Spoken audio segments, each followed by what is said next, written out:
어, 자, 금리 인상은 말할 것도 없고요. 양적 완화를 이렇게 끝내버리면 더 이상 아까 말했잖아요. 더 이상 돈을 안 풀겠다. 달러 공급을 하지 않겠다. 채권을 매입해 사주지 않겠다는 얘기인데요. 이렇게 돼버리면 이게 부작용이 당연히 생길 수밖에 없습니다. 한동안은. 뭐냐면, 자, 여기 보면 미국 고용성장 급속회복, 주가는 사상 최고. 그죠? 주가가 왜 사상 최고를 했을까요? 양적 완화. 돈 푼다고 해서 왜 주가가 이렇게 올라갈까요? 자, 이걸 유동성 장세라고 그래갖고요. 시중에다 6년 동안 4천조를 풀었다고 그랬잖아요. 그럼 상식적으로 잘 생각을 해봅시다. 그 어마어마하게 풀린 그 4천조라고 하는 그 돈이 다 어디로 갔을까요? 예? 갑자기 하루아침에 싹 증발하지는 않았을 거 아닙니까? 어디론가 분명히 갔을 거라고 그 돈들이, 그 어마어마한 돈이 어디로 갔을까요? 주식시장으로 흘러들어갔을 수도 있는 거고, 뭐 채권시장으로 갈 수도 있는 거고, 응? 다 어디론가 다 퍼져나갔겠죠. 근데 주식시장으로도 어마어마하게 그 돈이 흘러들어갔다는 얘기예요. 즉 주식 투자를 계속했다는 얘기죠. 유동성 장세라는 건 뭐냐면요. 유동성, 돈의 힘으로 주가를 끌어올리는 장세다 그래요. 유동성 장세. 어마어마하게 막대하게 풀린 그 돈이 주식시장으로 흘러들어가서 주식을 다 산 거죠. 그죠? 그러니까 어떻게 보면 이거는 정상이 아니죠. 어떻게 보면. 정상이 아니야. 네? 정상이란 건 뭐예요? 교과서적으로 얘기하자면 어떻게 보면 가장 이상적인 거는 바로 이거죠. 기업이 계속 실적을 내는데 실적이 분기별로 실적을 내는데 계속 실적이 고속 성장해. 실적이 계속 올라가. 실적이 계속 좋아져.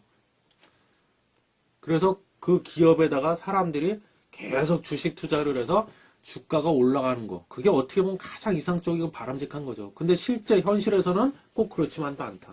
그죠? 그래서 그 중에 하나가 이제 유동성 장세. 그래서 어마어마하게 풀린 돈이 글로 들어가서 미국의 주가가 계속 올라갔다는 얘기죠. 다우지수가 막 사상 최고가를 경신하고 그동안은. 근데 신흥시장에는 충격을 줄 것이라는 전망이다. 신흥시장 이머징 마켓이라고 그러잖아요. 뭐요?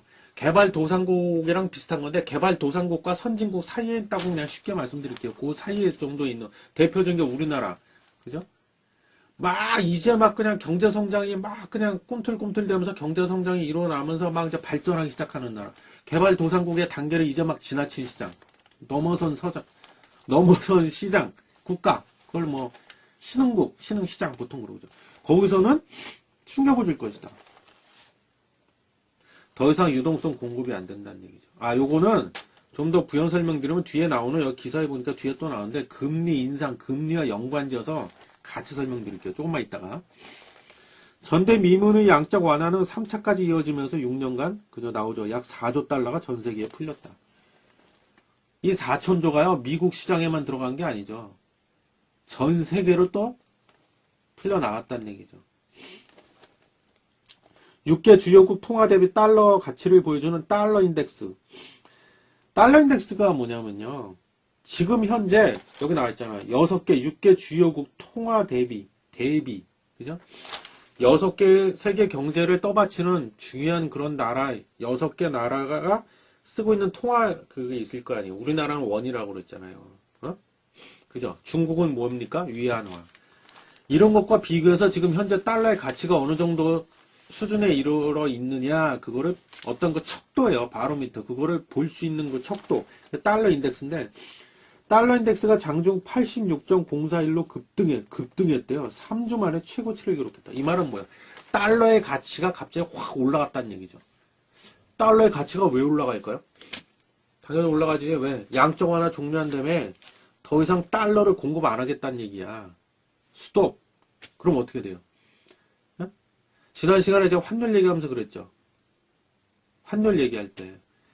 이 달러도 하나의 상품, 물건이라고 한번 생각해보자. 그죠? 그럼 물건값이 오르냐, 물건값이 떨어지냐. 그렇게 이해하면 빠르다고 그랬죠. 이해하기 쉽다고 그랬죠. 그럼 뭐야? 공급이 줄어든다는 얘기 아니야? 더 이상 공급을 안 하겠다는 얘기니까 공급이 줄어. 그럼 우리 학교 다닐 때 배웠잖아. 공급이 줄면 가격은 당연히 올라가죠. 그죠? 그래서 달러의 가치가 올라갔다는 겁니다. 달러 달러 강세다. 이런 얘기도 많이 들어보셨죠. 원화 약세다. 이런 얘기. 달러 약세다. 달러 강세 뭐요? 달러의 값어치가 올라갔다. 달러가 비싸졌다는 얘기죠. 달러 강세에 따른 원자재 가격 하락도 신흥국 경제에 악재로 작용할 전망이다. 자, 이 달러하고요, 달러 값하고 원자재 가격은 그냥 뭐랄까 그 반비례 관계라고 보시면 돼요. 반대로 움직인다. 그죠? 여기서 말하는 원자재는 뭐요? 대표적인 게 원유, 석유, 그죠? 아니면 뭐 천연가스 이런 에너지 관련 원자재가 있고요. 아니면 그 뭐 철광석, 구리 뭐 이런 것들도 다 원자재죠. 곡물, 밀, 옥수수, 사탕수수 뭐 이런 것도 어떻게 보면 다 원자재라고 보면 돼요. 그럼 달러 가치가 상승하면은 제가 반대로 움직인다고 그랬잖아요. 원자재 가격은 왜 떨어질까요? 그 이유는 뭐냐면요. 보통 그러잖아요. 뭐 오일 피크다 이래가지고 석유 매장량이 한계가 있는데 계속 인류가 그걸 다 시추해갖고 다 쓰다 보면 언젠가 고갈이 날 거다. 그래서 얼마 안 있으면 석유가 다 없어져 버릴 거다. 뭐 이런 얘기들도 많이 한쪽에서 나오고 하잖아요. 근데 제가 보기에는 그렇지는 않습니다. 뭐냐면 이 원유도 그렇고요. 이 원자재들은요. 원자재 가격이 급격하게 올라가거나 급격하게 떨어지는데 그 원인은 뭐냐면요. 투기꾼들 때문에 그래요. 투기꾼들. 예? 그 사람들 사재기 하냐 안 하냐에 따라서 실제로 그렇습니다. 그래서 달러 강세에 따른 원자재 가격 하락. 그럼 달러가 강세로 가면 원자재 값이 왜 떨어지냐. 투기꾼들이요. 투기 세력들이 달러가 이제 비싸질 것 같아. 조금 있으면 달러가 가치가 올라갈 것 같아. 그 달러 가격이 오를 것 같아. 그러면은요. 원자재 가격을 다 팔아버립니다. 다 팔고 거기서 돈을 싹 빼가지고 달러 사재기를 해버려요. 그냥. 그죠? 왜? 투기 세력이니까. 그럼 원자재를 일시에 원자재를 다 팔아버려. 그죠? 그럼 어떻게 돼요? 공급이 넘쳐나죠. 그럼 가격은 떨어지는 겁니다. 그래서 원자재 값이 떨어져요. 응? 이것이 신흥국 경제에 악재로 작용할 거란 얘기죠. 자, 그래서 뭐 지금 기사 내용은 이런데, 자, 보면 이제 정리를 좀 하자면, 아까 얘기했잖아요. 양적 완화 종류가 뭔지는 다 얘기했고, 그럼 이게 앞으로 이제 미칠 파장인데, 신흥국에는 악재라고 자꾸 그러잖아요. 요거에서 아까 금리와 연동해서 좀 말씀드릴게요. 자, 그동안 6년간에 4천조라는 어마어마한 돈을 풀었습니다. 미국 중앙은행에서. 그럼 아까 얘기했죠. 그 돈이 미국 내에 어떤 뭐 주식시장이나 이런 데 들어간 것도 있지만, 신흥국으로 굉장히 많이 그게 빠져나갔습니다. 그 돈들이. 왜 빠져나갔냐? 자, 투자하는 사람들이요.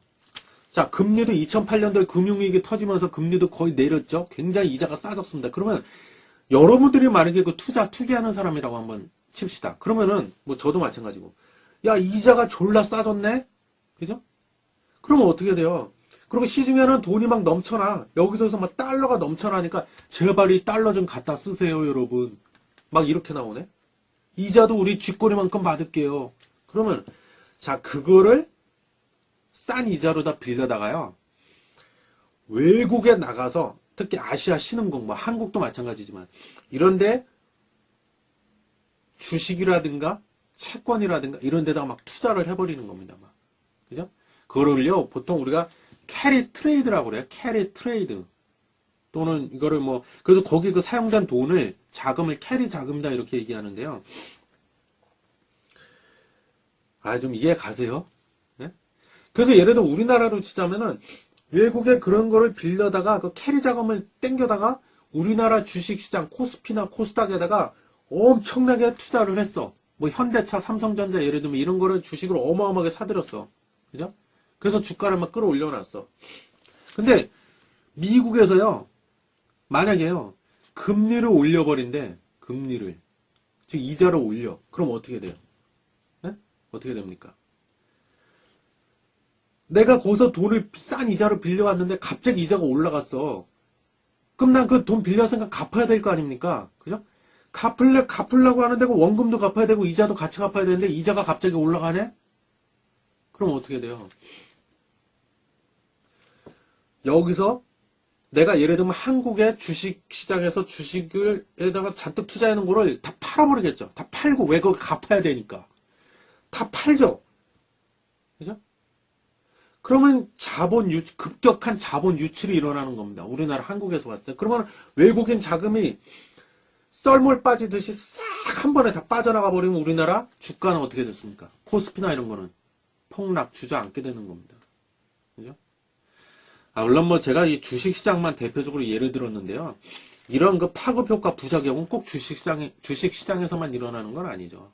다양한 분야에서 다 일어나게 되는데, 뭐 부동산 시장도 마찬가지고. 여러분들이 가장 그나마 이해하기 쉬울 것 같아갖고 주식시장만 예를 들어봤습니다. 주식시장만. 하여튼. 그래서 여기 보면, 그 신흥국엔 악자라고 그러는 거예요. 그죠? 그렇게 되면 어떻게 됩니까? 또 환율이 또 어떻게 될까요? 환율까지. 네? 환율이. 환율 또한 어떻게 될까요? 자, 잘 생각해 보세요. 네? 차근차근 말씀드릴게요. 자, 외국 사람들이 싼 이자로 넘치는 달러를 이용해서 아까 캐리 트레이드라고 그랬잖아요. 자, 봅시다. 달러를 그쪽에서 그러니까 자기는 만약에 미국이라고 치고 미국에서 달러를 그걸 빌려다가 그죠? 빌린 돈이에요. 빌린 돈. 빌려 갖고 한국 주식 예를 들면 삼성전자를 사야 돼. 주식 시장에다 투자를 하려고 딱 보니까 근데 통화의 단위가 다르죠. 달러를 그대로 투자할 수는 없으니까 뭘로 바꿔야 됩니까? 원화로 바꿔야 돼. 원화로 바꿔야 돼. 그럼 원화에 대한 수요가 올라가죠. 그럼 원화 가치가 올라가죠. 그럼 환율은 떨어지죠. 그죠? 근데 이번엔 거꾸로 반대로 원화로 들고 있던 그 주식을 다 팔아버리네? 금리 올린다고 하니까 죄다 팔어. 그죠? 그러면은 내가 원화가 손에 들어왔잖아. 원화가. 근데 그거를 미국 자기들 빌린 데 가갖고 원화를 갖다 주면서 저 이걸로 갚을게요. 그런다고 받아줍니까? 달러로 바꿔야 될 거 아니야. 그죠? 달러로 바꿔서 달러로 갚아야 될 거 아닙니까? 그러면 그 원화를 또 팔겠죠. 원화를. 왜 달러 사야 되니까. 그 원화에 대해서 공급이 올라가고 달러에 대한 수요도 올라가겠죠. 같이. 그 원화에 대한 공급이 올라가면은 어떻게 됩니까? 원화에 대한 가치는 떨어지죠. 그죠? 그럼 환율은 올라가게 됐죠. 달러에 대한 수요도 또 올라가니까 달러를 필요로 하는 사람들이 많아 수요가 늘어났어. 그럼 달러에 대한 가치가 올라가겠죠. 그럼 환율로 치자면은 달러 값이 비싸졌다고 그랬잖아요. 그럼 환율이 올라가겠죠. 그죠? 덩달아서. 그럼 환율이 또 올라가면 또 어떻게 됩니까? 수출에는 좋지만 수입에는 안 좋은 거야. 왜 수입 물가가 그러니까 비싸게 주고 또 수입을 해와야 되다 보니까는 제품 가격에다 거길 반영해서 제품 가격이 또 올라가겠죠. 그럼 또 물가가 올라가겠죠. 그죠? 흥분했네요. 자.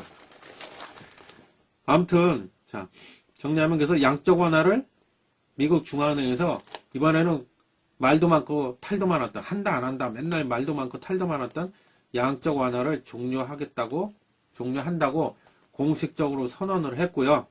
이것이 신흥국에는 악재가 될 것이다. 그리고 당분간은 금리 인상은 없다고 했습니다. 이 사람들이. 예. 그래서 금리 인상은 없다고는 했지만 불안하죠. 사실은. 예. 언제 또 갑자기 올릴지. 그리고 금리 인상을 하게 되면 특히 신흥국에는 엄청난 타격이 될 것이다. 왜? 아까 얘기했죠? 급격한 자본 유출이 일어나니까 휘청휘청 할 겁니다.